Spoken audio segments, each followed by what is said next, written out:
All right, well, welcome in everyone. Before we get started, we have a message from our sponsors.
At 26 turned out to be full of non-humans. At this academy in another world, my classmates are angels, demons, and even You sure are light. the god of death. In this school where I'm the only human, will my second chance at high school life turn out better than the first?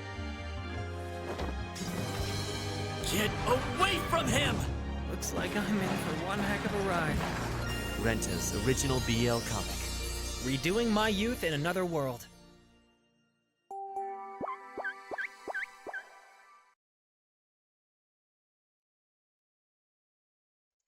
Awesome. Those look like really fun. I've read that last manga, the biting one, and it was very good. But thank you all for joining us today. We are going to get started now.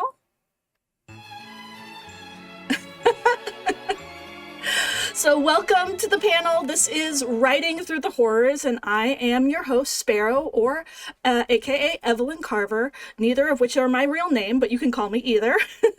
And we are going to be talking about traditional publishing, romance novels in particular, BL in particular, MLM, queer novels in particular. So let's go ahead and get started. We've got a lot I want to share with you guys today. So a little bit about me. I am your local fandom old. I am 42 years old. I have been writing fanfics since the 90s. Lemons, limes, the whole thing. You all should be very familiar with those at CitrusCon. I did the Gundam Wing math. I wrote before AO3, before fanfiction.net, before Wattpad. I was writing on message boards. I was writing on mailing lists, using web rings, that sort of thing. Back pain havers unite indeed. I'm sitting here in my desk with my orthopedic pillow at the moment. So I've been in the fandom for a while. So how I kind of got started writing, original fiction was through National Novel Writing Month. You all are probably very familiar with NaNoWriMo. I know there's some controversy going on with it nowadays. I haven't participated in the last couple of years, but in the past, it is something that I found very motivating. I wrote my very first draft of my first original story during NaNoWriMo in 2008, I think. Was it good? No, but it did exist. And we're going to talk a lot about making things exist today. You got to make it exist, right? You all have probably seen this meme. You got to make it exist first, and you can make it good later. And we'll talk a little bit more about that in just a moment. But first, I want to talk a little bit about my writing process, how I kind of came to be and how I kind of have pushed through my own personal struggles and the struggles that have been going on in the world. Gestures, if this model could gesture at everything, that I would. But so I wrote my first novel, a very, very rough draft, when I was living in Japan with my partner. I was only working part-time at that point because I was on a dependent visa. So I had more downtime, and that was a privilege, that I had while we were living there. We were only living there as a year. This was right after college, right after we got married. If you ever want to test your partnership, live in a tiny Japanese apartment for the first year of your marriage. But, it was an exciting time. I wrote a book. It wasn't good. But then, of course, we had to move back to the U.S. after 1 year.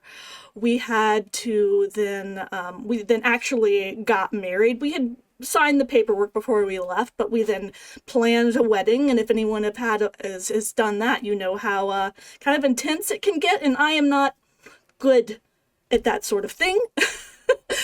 But, we moved back to the U.S. That was a whole process. We got new jobs, got married, and then we had a baby.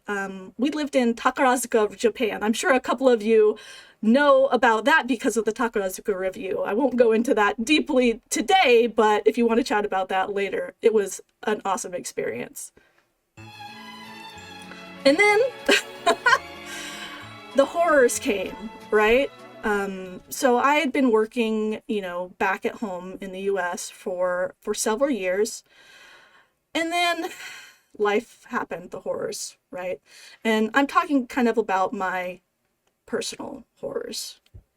In addition to everything, that's been going on in the world, you have to kind of push through your own personal stuff. And this is hard for me to talk about. But I was laid off 4 weeks after giving birth to my son. And, it really fucking sucked, to put it lightly. I was the breadwinner of our family at this point. My health insurance was paying for the health insurance of myself, my partner, and my son at 4 weeks old.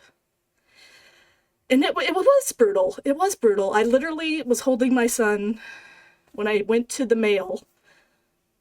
There was a knock on the door, and the mailman handed me a literal pink slip.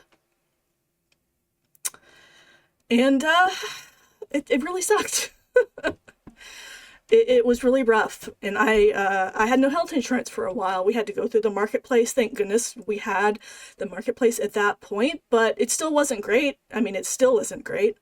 But I also had gallstones, meaning I had terrible stomach pains after giving birth.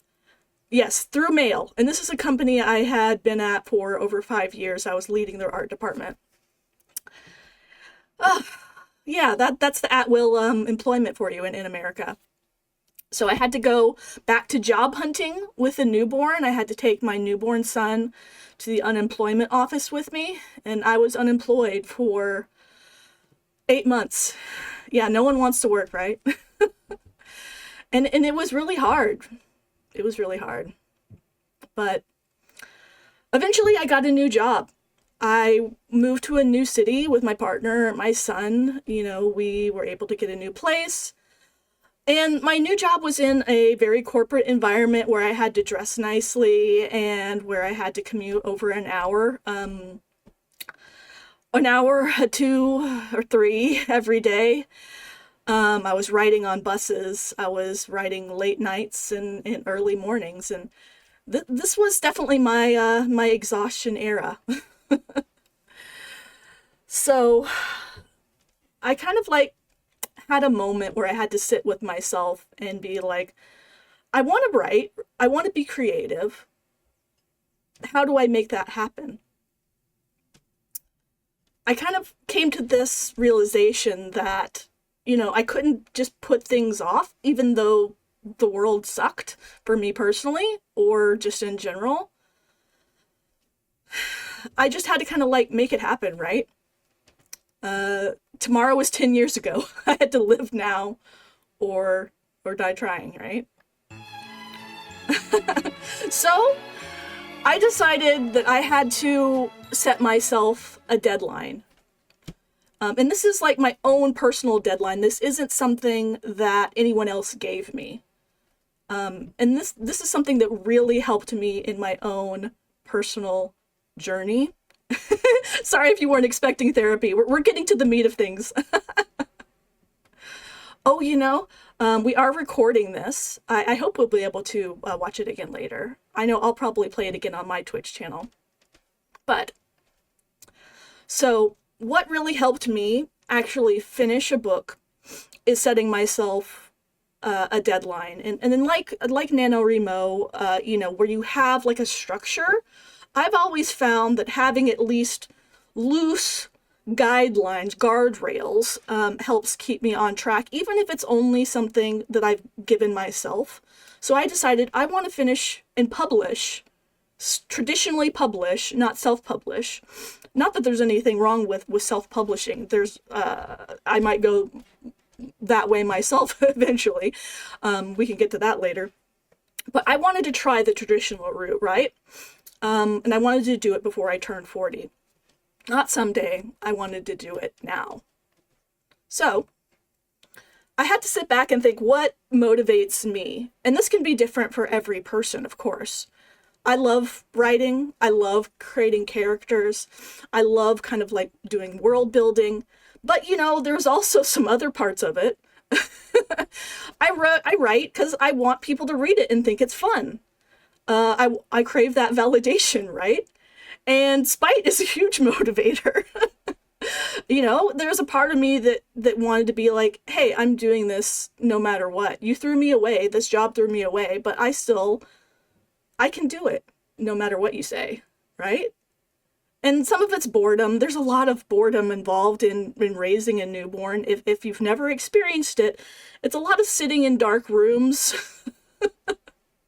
There's a lot of quiet time or having someone scream at you time, and you kind of have to balance that out, right? But what I'm saying is that your motivation, it doesn't need to be noble. It just needs to move you, right? Sometimes you just got to do it. Like the beef here is saying, what are you waiting for? You have to do it. No one else is going to do it for you. You just have to do it. Take the steps to make it happen. And you don't find time, right? You steal it. And what does that mean? Boss makes $1, I make a dime, and that's why I write yaoi on company time. In between projects, before work, after work, in the middle of the night, if I wake up to feed my son. And my son was a horrible sleeper. Thank God he's much better now. But at the time, he was waking up several times during the night. I would be feeding, and instead of doom scrolling, I would try to write. And it wasn't easy, but I wanted to do it, right? And this is a quote from Nora Roberts. If you're unfamiliar, she is like the queen of Harlequin romance, like back in the day. She's written hundreds of romance novels. And she's talking about, juggling your priorities, juggling your life. And she said, the key to juggling is to know that some of the balls that you have in the air are made of plastic and some are made of glass. And you have to know which are which and prioritize catching the glass ones. So obviously, my glass balls were, keeping my job, keeping my health insurance, making sure that my son was happy and healthy and I had a good relationship with my partner. But there are some things that there are balls that can bounce, like, oh, maybe I can skip this PTA meeting, or maybe instead of doing one thing, I do another, and I find which ones I can catch and which ones can roll away, and maybe I'll pick them up later, right? This will be different for every person. So now, we're going to talk about actual process, like literally the process of writing. And how I kind of put things together on page. I love the writing process. This is what, you'll hear a lot from different writers, that either the writing process is, rubies and roses, you're skipping through a field, it's wonderful all the time, or it's like pulling teeth, right? And for me, it's somewhere in the middle. I think for a lot of people, it is somewhere in the middle. There are parts that are awesome, that flow, you're having the time of your life, and there's other times where you're not. So my process is an exercise in controlled chaos. I have to write in short chunks again because I've got a lot of balls in the air, literally and figuratively perhaps. And I just have to set aside a little bit of time. And what I found is even sometimes when I don't want to write, if I set aside just like 15, 20 minutes to write, that'll often turn into more time, or I'll find myself like getting started, and the actual act of writing pushes me to write more. Like you get started, and the momentum is created from actually starting. And I know finding that time can be hard, and again, you have to steal it. You have to find your time. I also write completely out of order. Is this the smart way of doing it? I don't know. But it works for me. But I do always know my ending. So even if I'm writing scenes out of order, and I do this because there's certain scenes I really want to write, of course, I really want to write this sex scene. Oh, I really want to write this fight. I want to write this character moment. I want to write this climax. So I write completely out of order. And then I kind of go back and fill in, in between. But I always know my ending, and that really helps me write towards something, right? And you don't have to know every single detail about your ending. You kind of just have to know an end point. Like, my characters are going to end up this way. And this is something I really struggle with, is getting bogged down with details, especially at the start. And we'll talk about that a little bit later. But here, I mean, don't just spend years and years just figuring out your world building or getting the dialogue exactly right and then never moving forward. And something that really helps me kind of continue my momentum is using a loose outline. And I mean very loose, like literally it can be insert fight here, insert BJ here, whatever you want. It just has to kind of be there, so you kind of like know what you're going to be writing when you sit down to write, and that can be really helpful. So we're also going to talk about something called a beat sheet. And if you're not familiar with a beat sheet, a beat sheet is a story's emotional roadmap, a quick, no-fluff outline of the key moments, or quote-unquote beats, that need to happen to make a narrative feel satisfying. And there's a very popular beat sheet going around. I'll try to link it in the chat later or in the discussion group on Discord later.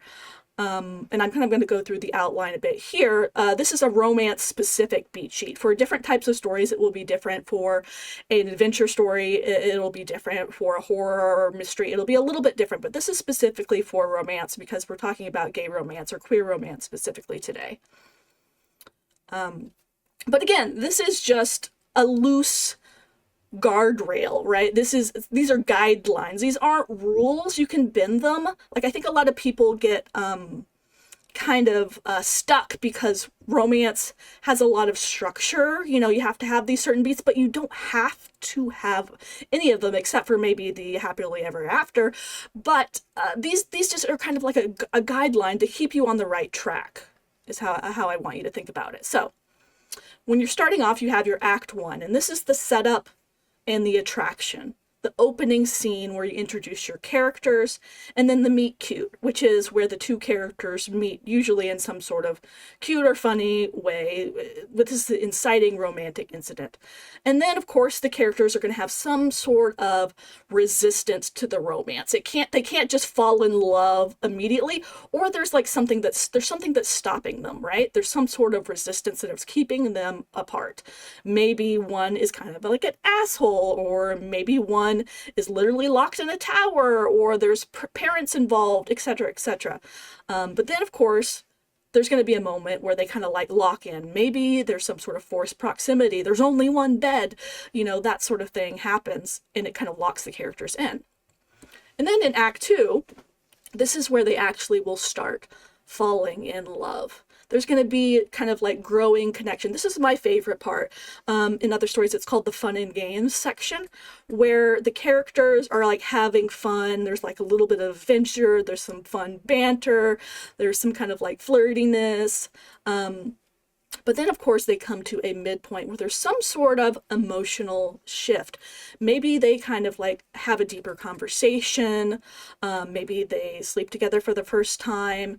Their intimacy gets a little bit deeper, and they learn something more about each other. Depending on if you're doing a fast burn, slow burn, this can shift, of course. Again, guidelines. But then there's something that complicates it. Something that comes together. Maybe they learn one of them was lying about something. Maybe there was, maybe a villain is coming in and breaking them apart. Some sort of external complication comes in and fucks shit up. Then in Act 3, usually you have either like a breakup. This doesn't have to be a literal breakup, but some sort of like intensity between the two characters that causes a conflict. And this will result in something we call like the dark night of the soul, where they kind of have this, dark moment where they have to realize, oh geez, I really fucked up. And they have to have some sort of reflection and growth. And then they come back together with some sort of grand gesture, a final pursuit. They beat the bad guy and they live happily ever after. Or happily ever after for now, because it doesn't always have to end in literal marriage or anything like that. Maybe it just is like, oh, we're together now, and it's good, right? So that's just the general beat sheet when you're thinking of a romance novel in particular. But the real challenge, of course, is actually finishing your first draft. And this is something that I really, really struggled with. I talked about this a bit earlier, but, you have to make it exist first and you can make it good later, right? I think this is a good way of thinking about it, but there's something about that sometimes kind of put me the wrong way, right? And I like this framing from Slowed Mountains on Tumblr. They said, yeah, you have to make it first, but it's because no one else will make it for you. You have to make it now. You have to make it however you can. Make it work, and maybe it won't. Make it or it won't exist. It's got to exist first. And this is the biggest struggle, I think. Because the devil is in the details, right? But he will happily keep you revising chapter 1 forever. This is where I got stuck a lot, especially because I was writing in like Google Docs, right? Where you have to literally scroll past everything you've written to get to where you're at.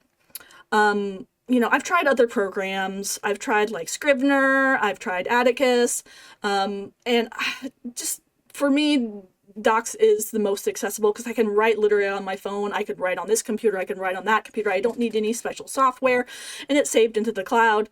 And it's just for me, it's what works. What works for you, what works for you. But I got bogged down because I literally would have to scroll past everything I wrote to get to where I want to continue writing. And that meant I was endlessly re-editing the stuff that I'd already written. And because you scroll past and you're like, I need to change that. That doesn't sound quite right. You can't. It activates the editor brain. Exactly. And I needed to stop polishing that doorknob because my house wasn't built yet, right? And I had to push through, and this part was definitely the hardest. And one of the things, this is very, very process-oriented, but particularly for Google Docs, I had to create comments basically for myself. You can use the commenting feature in Docs to make a comment, and I just made a comment that says bookmark. Just in all caps, bookmark. And instead of scrolling past everything that I wrote, I would click the bookmark comment and go exactly to where I needed to write. So whatever you can do to put some blinders on and actually push through and finish that first draft is what will get you through. And, some people think that sex scenes are just fluff, right? They're not really important. They're just there for titillation. And I don't agree. Of course they can be. If you're just writing erotica, if your story is just all about the sex, there's nothing wrong with that, of course. But if you're writing something that has more of a plot or it follows more of that structure that I mentioned earlier from the romance beat sheet, sex scenes are an opportunity. They're an opportunity for character growth, for character work, to show off your character's vulnerability, to push the emotional stakes, to show power dynamics. All of these things, if you're writing a romance story, romance is all about character. Romance is all about characters coming together.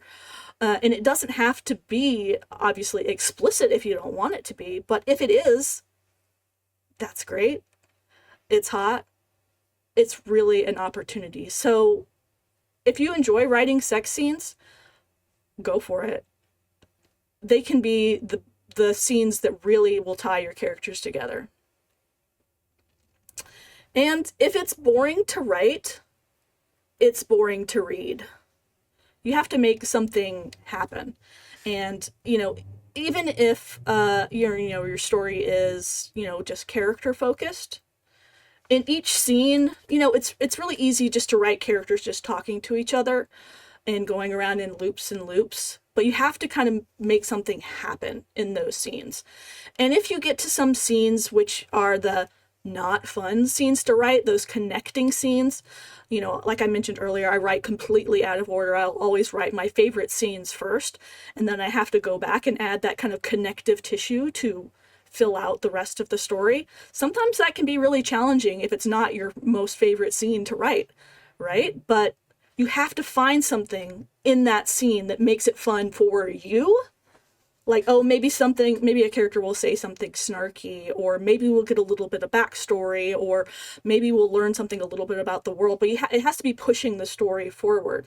You have to find a little seed in a not fun scene to make it fun for you as a writer, and then therefore it'll make it fun for the reader, because no one wants to read something boring, especially in a romance novel. You'll just have people, skipping that scene entirely. And now we've come to the section about killing your darlings, right? So this is a phrase that is very common in the writing community, and what it means is just like getting rid of something that isn't working, even if you really love it. You have to kind of become a cold-blooded murderer. Sometimes you literally have to chop a character out of a story and get rid of them.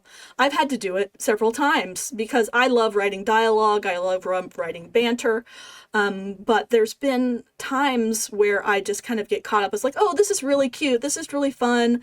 I think it shows off some of the character, but it doesn't push anything forward. In fact, it actually bogs things down.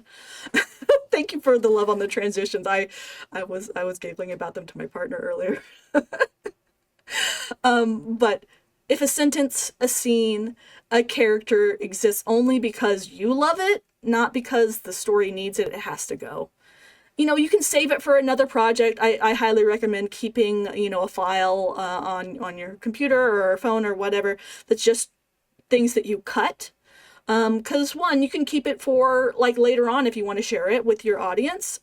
If they're interested in a quote unquote like director's cut, you can show, oh yeah, I totally cut this bit or I totally changed this bit. It's kind of like a fun bit to have.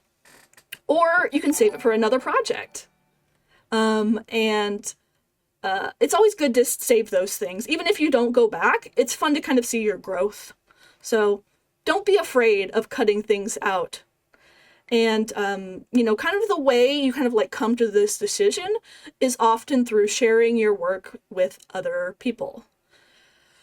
And this is another thing that I really personally struggled with, because I myself, I have a lot of social anxiety, right? I have really struggled with sharing parts of myself with others, and that includes my writing, because, I think a lot of us probably had this experience where we were bullied with the things that we were into when we were younger. And so it's really hard to open yourself up and show, especially something that could be potentially a little bit embarrassing, that has like love scenes that is a little bit mushy.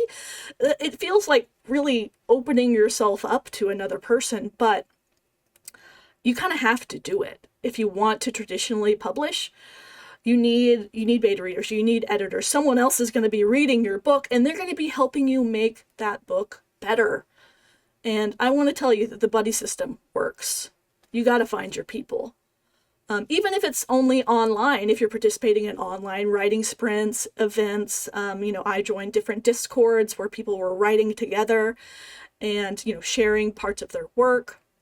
And even if you have, supportive friends or partners, they can be a great resource as well, as long as you don't mind, crossing the proverbial streams and sharing those with your friends or partner. But, there are some things that issues that you can run into with that as well, because let's go to the next slide.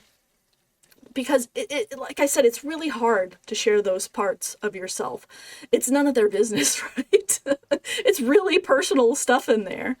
And it can be really, really hard to share your work, especially if it includes something personal or something sexual, right? But good beta readers are worth their weight in gold. They really, really, really are. You can find them in Discord communities. That's where I found some of my early beta readers. You can find them, yes, even in Facebook groups. I know maybe that's the old coming out of me, but I don't use Facebook for anything except for Facebook groups, basically, nowadays. There's actually a lot of great writing communities on Facebook. You'll have to curate the space for yourself, of course, and be careful. But you can also swap fics with, people on AO3. If you're a fic writer, that's a good place to find fellow writers. And of course, again, like I said, trusted real-life friends. And you kind of have to ask for that feedback you need, even when it's hard, because it will make your writing better. Yeah, and Twitch actually does have a lot more writers now. I actually will be doing writing sprints.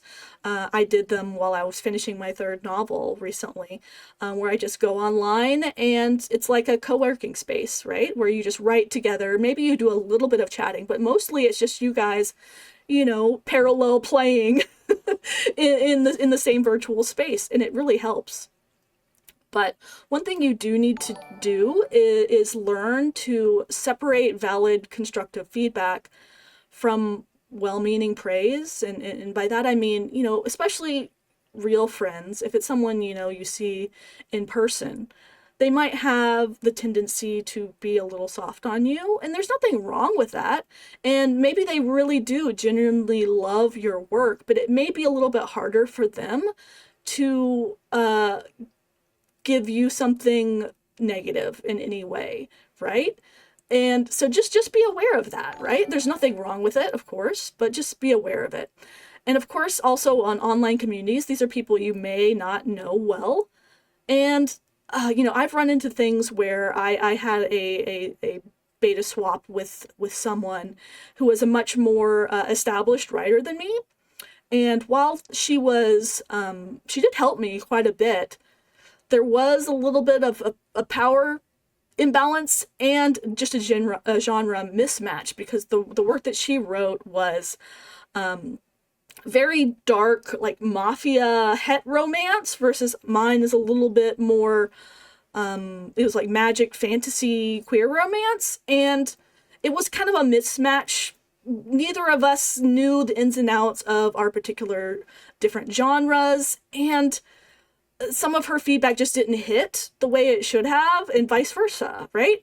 So you have to kind of watch out for that as well. It's really is hard to find a match, but when you do find your match, you need to hold on to them, thank them, take them out to dinner, because they are great. And so you finished your first draft, and now you want to try to traditionally publish, and that means sharing your work with publishers or with editors or with agents. And to do that, you have to send them an email called a query letter. And this is scary. A lot of this, I'm talking about how scary this is. It's scary for me, but you guys can do it. I know you can do it. I did it. You can do it. Because sending query letters, sharing your work with agents it's like joining the Thunderdome, right? You have to do a lot of research in this step. I really, really highly suggest following agents and publishers on social media, like I don't really use X anymore, or Twitter or whatever. Blue Sky has a bunch of great agents that share what they're looking for all the time on social media. Follow them. They will often have their manuscript wish lists on their pages. For BL, it's actually called a query letter. That's how I kind of pronounce it anyway. But you have to make sure when you send this letter to a particular agent, make sure you're matching what they're asking for, what they're looking for. Don't send, your book about the Blowjob Brothers to someone who publishes middle grade children's books. You have to know who you're sending them and what they want. Like I said, they often will post their wish lists. I highly suggest you take a screenshot of this scene, or I'm going to share the links with these later in the discussion group. But check out Publishers Marketplace, Query Tracker, and Manuscript Wishlist. These are 3 different websites, resources that you can use. Some of them are paid. Unfortunately, you do have to pay for them, but if you're serious about it, it is a great investment. And these will help you find publishers, find agents that are looking for the work that you are looking to publish, right? They will put up a list like, hey, I'm looking for a fantasy romance, or I'm looking for a dark romance, or I'm looking for this or that, or I'm looking for, something a little bit more literary. You have to make sure that your work is aligned with what they're trying to publish, because they're trying to make money. They're trying to make money for you, of course, when you get an agent, but if you're just sending them things that they don't want, it's just going to lead to more rejection, and that is not fun. So let's talk about the anatomy of a query letter, and I'm not going to go too deep into this because this is stuff that you can find online basically anywhere, but basically a query letter, you're selling yourself, right? You have to sell your work to an agent or a publisher or what have you. You have to introduce your protagonists, establish their situation, introduce some sort of inciting incident, and hint at some sort of conflict. This is everything you're going to put in the first short paragraph. When protagonist wants goal, everything changes after incident, right? It's very much like the Avatar: The Last Airbender opening, but all that changed when the Fire Nation attacked. So think about it like that when you are building out your very first little blurb. And then include something about the stakes, the escalation. And this can be 1 or 2 short paragraphs. What does the protagonist want? What stands in their way? What happens if they fail? This is a really good, general writing exercise as well. And what choice will they ultimately have to make? But make sure you're not just throwing up a synopsis. You're not explaining the entire plot. You need to focus on emotional stakes and the core dilemma. You need to kind of end this with a hook, with tension that makes them want to oh, I want to read that. Send me some pages, right? You don't want it to be completely resolved. So then you include the actual details, your title, your genre, your word count, if it's a standalone series or if it has series potential, or it's a standalone or if it has series potential. And any comparable titles or comps. And this is just books that are kind of in the same genre. They can be popular, they can be very specific. And that just kind of tells, your agent oh, it's kind of like this one. This might be helpful, especially if you're targeting an agent of a book, of a comparable book, right? It's like, oh, this is very much like the title that you helped this author with. That really helps create a connection, but that's not a requirement, just something to think about. So the structure will be like book title, 75,000 words, an adult romantic fantasy with series potential. It'll appeal to readers of this book and that book. And then you can include a quick bio of yourself. This can be very short and keep it relevant. If you have any other writing credentials, if you have any other publishing credits, professional background, or personal connection to the story. But if you don't have any of that, that's fine. It's really fine. Just keep it simple. I didn't when I published my first book. And then, of course, include a polite closing, thank them, and mention the materials you have included per submission guidelines. And those submission guidelines can be kind of tricky because, unfortunately, every publisher, every agent might have slightly different submission guidelines. And that's really annoying. So just make sure that you are, formatting your submission carefully, following the guidelines exactly. It might be something like they may want something double spaced versus single spaced for this font versus that. Your name at the front, your name at the back, page numbers, it's annoying. But just keep your whole query letter in overall short, one page, use the present tense, make sure you're kind of like matching the tone of your book, follow those guidelines, and format your submission carefully. Don't include that backstory dump, don't summarize every plot point, don't try to pitch multiple books at once, and don't ever pester the agent for a reply, because you have to know that they're getting hundreds, if not thousands, of submissions when they open their inbox. There was a recent new publisher I saw, they had only been open for a day or two and they had gotten over 500 submissions. And out of those, they asked for more pages from something like 16. And now they get AI submissions as well. Oh my God, I can only imagine. So they have a lot of cruft to dig through, to find those diamonds. And, sometimes it's just not going to be a right match. Even if they said, they want this very specific type of book, maybe the week before someone else beat you to the mark and got it in already. And maybe they don't need that anymore. A lot of it is luck. A lot of it is timing. But if you ever get a rejection letter, and most likely you will get many of them, I know I did, please don't be rude and don't reply to rejection letters with snark. Thank them for their time and move on, right? A lot of times, even if someone replies to you and lets you know, like, hey, we're going to pass on this, that is good to know, right? Keep track of your submissions. And if they ask you for money to publish your book, run. Because real publishers, real agents pay you, not the other way around. And nowadays there are a lot of predatory, quote unquote, publishing companies that will try to say, oh yeah, we'll publish your book for you. Just give us $500 or give us, this much. No, run. And if you're unsure, if something sounds kind of fishy, check out the website Writer Beware. It's a great resource. Yes, and publishers do talk to each other. So do not burn bridges, because it may be really painful, right? I've definitely had feedback from editors and authors, or not authors, agents, where they were just like, I don't like the tone of your book. It's too childish. Even though I had like a sex scene like 50 pages in.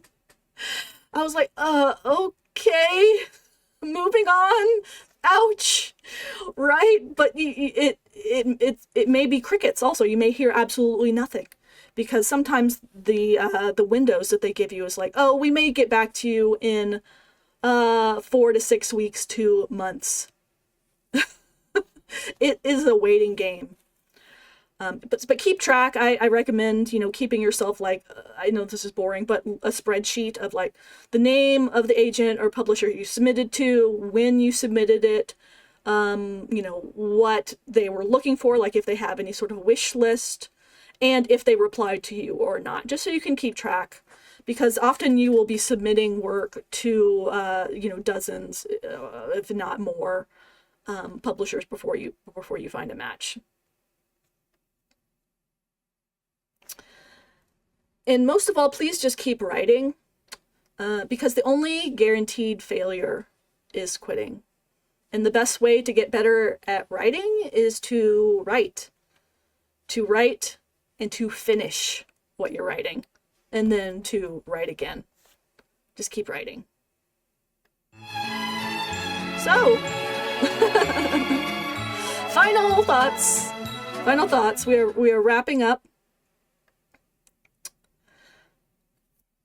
You are not too old. You are not behind. And you are not disqualified because you started in fandom. In fact, a lot of writers that you will see on the shelves right now started in fanfiction.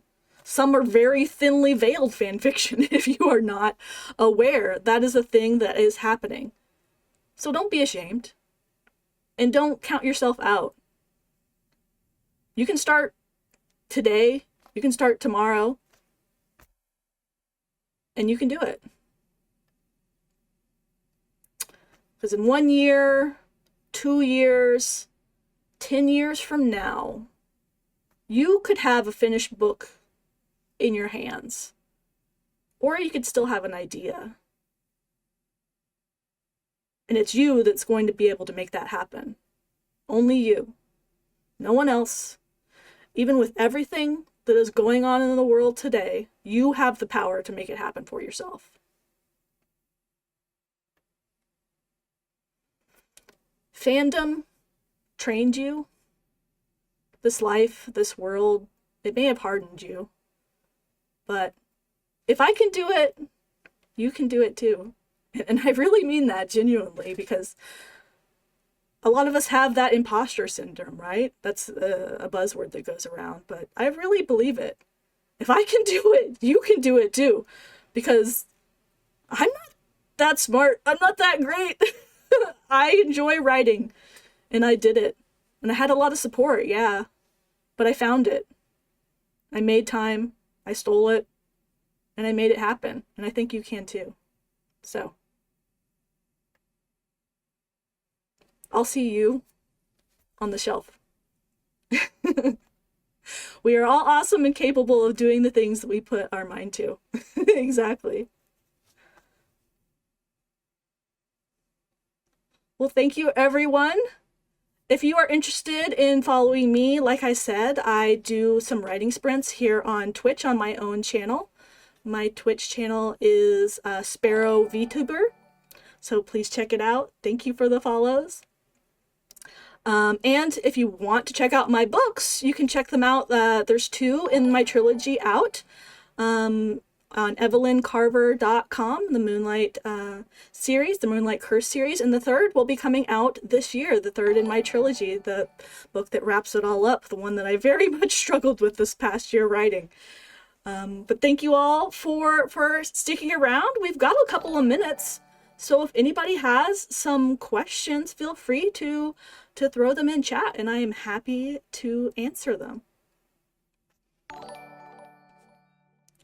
Thank you for all the follows. Y'all are so sweet. I really enjoyed the chat. You guys are awesome.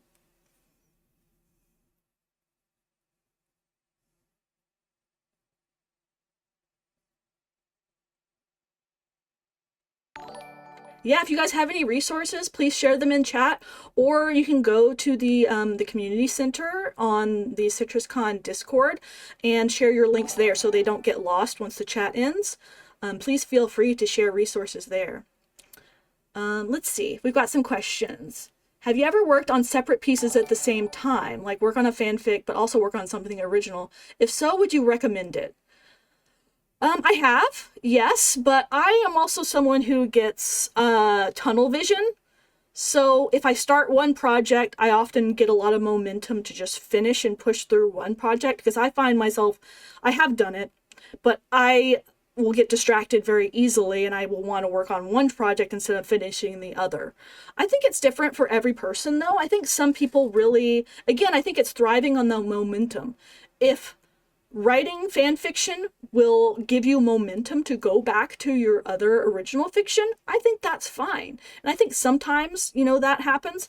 But for me, I get that tunnel vision. I really have to, if I want to finish something, I can't be reading anything else. I can't be watching anything else. I have to zero in and finish it, or else I won't.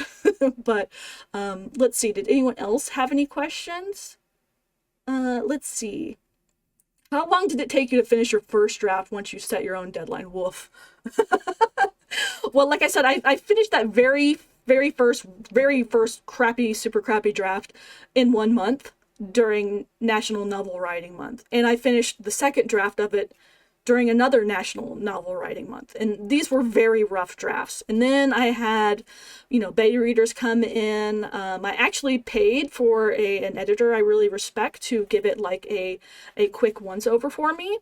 Thankfully I had the privilege to afford that, and she gave me a lot of really great pointers for fixing it up a little bit more before I submitted it to work. So it was also over between time again, I went through all that with my son and my work.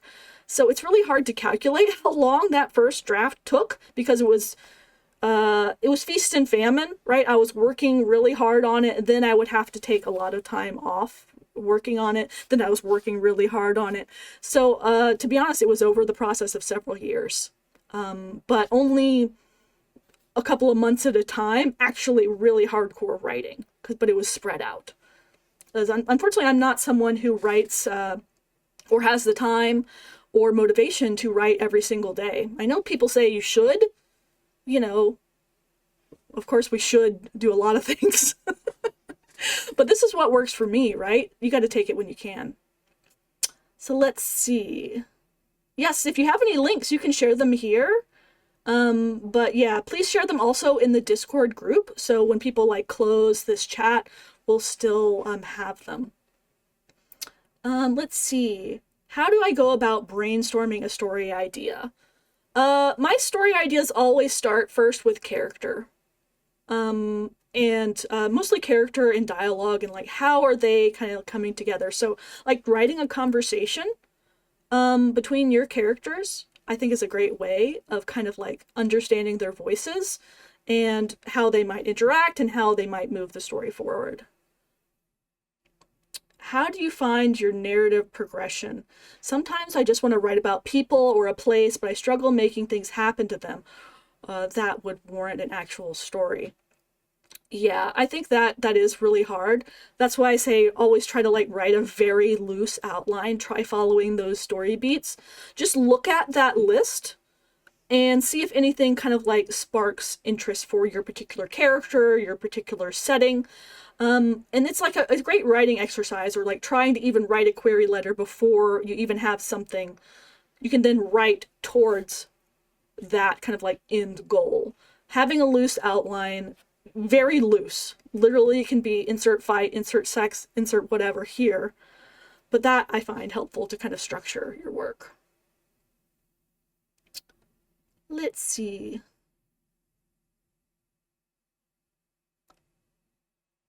Resources for horror. Yeah, unfortunately, I don't have any great resources for horror. I would love to try my hand at horror, because my books do include some darkness in them.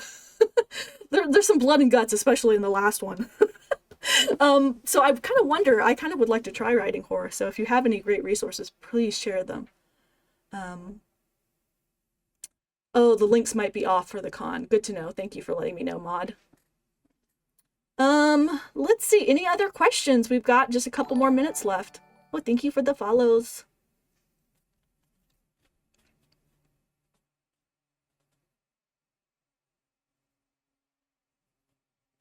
Audiobooks. Oh, I have not explored audiobooks yet. It's something I have been interested in. I need to do more research on it, though.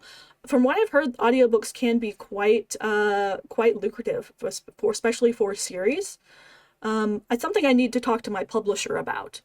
You know, if you're self-published, I think it's easier to do on your own, but because my works are through a publisher, unfortunately that means that I have to go through them to get any like extra stuff done, like any extra different ways of publishing it, like audiobooks, etc. And I mentioned this a little bit earlier, but you know, self-publishing is also completely valid, and it's something I've been thinking about exploring myself now that I kind of like understand the industry a little bit better, because publishing through a publisher, while it's great for one big reason, because they pay the editor for you. And my editor, oh my god, I love her so much. She has helped me become so much of a better writer, and it's worth it. But the whole process of being traditionally published is long. It takes forever, because you submit your query letter, then they may ask, this may take months and months and months to up to a year of process for them to kind of like get back to you. Oh, you know, we like your query letter, send us some pages, send us the first couple of chapters, send us the full book, we'll look at it. And then it'll be another month to 6 months down the way, and then they'll get back like, oh yeah, okay, well, we want to publish this, then here's your contract, sign this, da da da da da.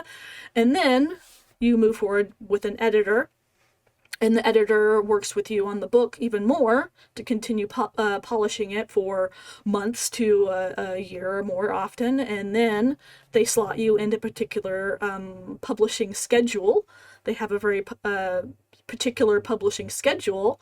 So right now I am in the editing phase with my editor at my publisher, not my beta readers, which are on my own time, my own friends, but my professional editor at my publisher, 9 Star Press, who is awesome.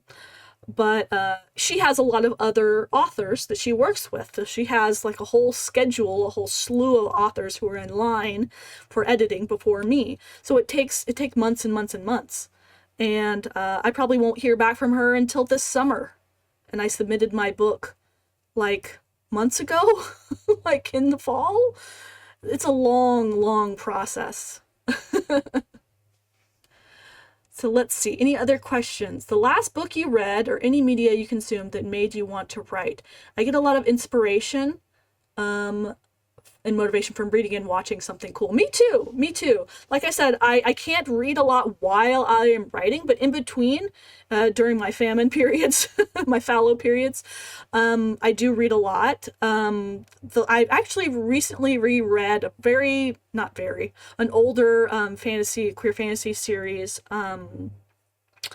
called the Night Runner series, which is really fun. It's a pair of kind of like spies in like a fantasy setting, and there's lots of intrigue, and they're like breaking in, they're thieves. It's really fun, and it's not like got explicit romance. The romance is a little bit secondary to the fantasy plot.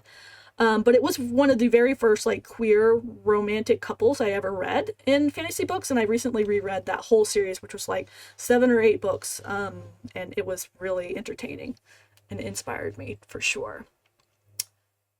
Were there any? Okay, that was that question. Yeah, it is a lot of waiting. But I think we have time for like maybe 1 or 2 more questions, and then we will call it an afternoon. Oh, by the way, I am running running the watch along, the Arcane JVIC watch along party later tonight. So if any of you are into Arcane JVIC, please join. I think it's going to be a lot of fun. That is starting at 6:30 p.m. Tonight, and going till 9. We're going to watch a super cut of the Arcane series, which is another fandom I really love. So please come and watch it with us. It's a super cut of just the JVIC scenes. It's not the whole series. But you're going to be able to see their whole like story arc basically tonight if you are interested.